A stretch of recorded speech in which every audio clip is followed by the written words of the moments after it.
அஸ்ஸலாமு அலைக்கும். Welcome to my channel Ben's recipes. இன்றைக்கி நம்ம பம்கின் ரெசிபி தான் பார்க்க போகிறோம். இது எல்லோ பம்கின் பரங்கிக்காய் எங்கள் வீட்டில் காய்ச்சது. அதை ஃப்ரெஷ்ஷாக ஒன்று ஹார்வெஸ்ட் பண்ணி அதில் ஒரு பீஸ் எடுத்து நம்ம பொரியல் பண்ண போகிறோம். வாங்க பார்க்கலாம். ஃபஸ்ட்டு ஒரு பேனில் ஆயில் ஹீட் ஆனதுக்கப்புறம் கடுகு உளுத்தம் பருப்பு போட்டு பொரிஞ்சதுக்கப்புறம் காஞ்ச மிளகாய் போட்டு தாளிக்கணும். அப்படியே வெங்காயம் ஒரு வெங்காயத்தை கட் பண்ணி ஆட் பண்ணிக்கலாம். தென் தக்காளி ஆட் பண்ணணும்.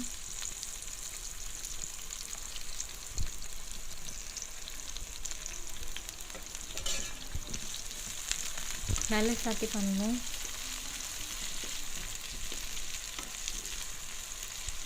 அப்புறம் ஒரு பச்சை மிளகாய், ஊற வச்சு பருப்பை ஒரு 2 டீஸ்பூன் இருந்தால் போதும். அதை உரிச்சு அதை போட்டு ஜஸ்ட்டு ஒரு ஃப்ரை பண்ணிவிட்டு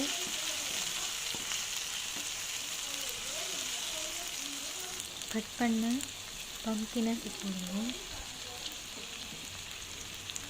சாம்பார் தூள் 2 டீஸ்பூன் போட்டால் போதும்.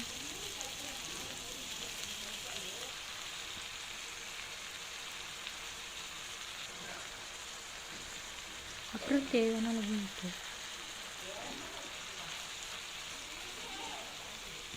ஜஸ்ட் நல்லா மிக்ஸ் பண்ணிவிட்டு வேக வைக்க வேண்டியது.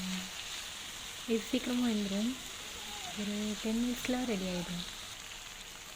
அதுக்கப்புறம் கருவேப்பிலை போட்டு இறக்கினா முடிஞ்சிச்சு. ஈஸியான பம்கின் ரெசிபி செஞ்சு பாருங்கள் இன்ஷாஅல்லாஹ்.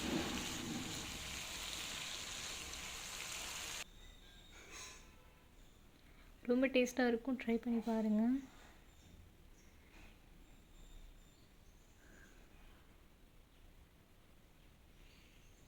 Thanks for watching.